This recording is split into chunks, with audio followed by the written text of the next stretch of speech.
nga xamante ne moom lañ doon laam-laamee moom lañ mujjee dëggal parce que dañ doon wax ni loi bu nga xamante ne amnistie générale lay doon maanaam fait yi nga xamante ne mi ngi commencé woon 2021 mars 2021 ba décembre 2024 ci lépp lu nga xamante ne ay ñaawteef la woon ci manifestation politique yi nga xam moom fi amoon yooyu yëpp dañ koy amnistier loolu noonu lañ jëmmal tey daal di jox contenu loi bi def ay yenn article mais préciser un certain nombre de choses boo liree loi bi projet de loi bi da ngay gis ne lépp lu nga xamante ne ñaawteef la mu nekk délit wala mu nekk crime bu nga xamante ne defoon nañ ko ci diir boobu ñëpp ñi ko def dañuy bénéficier wu ci loi d'amnistie boobu nga gis ñu toftal ci que ni même ñi nga xamante ne dañ defoon ay ñaawteef yu nga xamante ci réseaux sociaux yi la mu nekk une publication mu nekk wax wala mu nekk lu nga xam dañ ko bind ñooñu également dañ ciy bénéficier wu donc loolu mooy li nga xamante ne moom mooy projet de loi bi nga xamante soumettre nañ ko assemblée nationale. donc est-ce que mën nañ xaar ki nga xamante ne moo di Ousmane Sonko mu génn prison bu fekkee loi bi voté nañ. waaw parce que bu fekkee ne voté nañ loi bi que mu nekk Ousmane Sonko que mu nekk Bassirou Diomaye Faye que mu nekk sax Ngagne Demba Touré bi ñu mujjee jàpp ni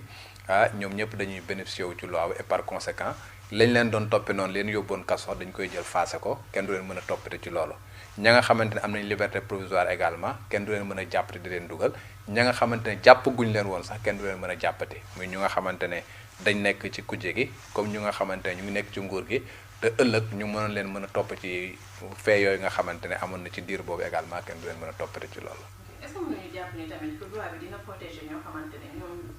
ñoo jot a comme ñoom la ñu jàpp ni ñoo jot a góom manifestant yi par balle. waaw xam nga loi d'amnistie loolu la parce que loi d'amnistie booy xool dañ naan kenn du amnistier ay nit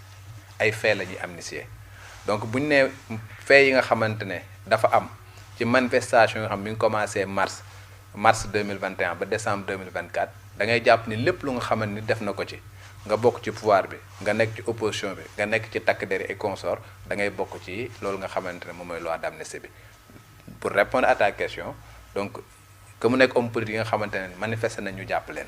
que nga xam xale yi nga xamante ne sànni nañ wala lakk nañ ñu jàpp leen que mu nekk ña nga xamante ne dañ nekk ay autorités joxoon ay instructions ñenn ay nervis et consorts pour que ñu def un certain nombre de choses dañ ciy bokk que mu nekk ña nga xamante ne également dañ jàpp ne ay gendarme lañ wala ay policiers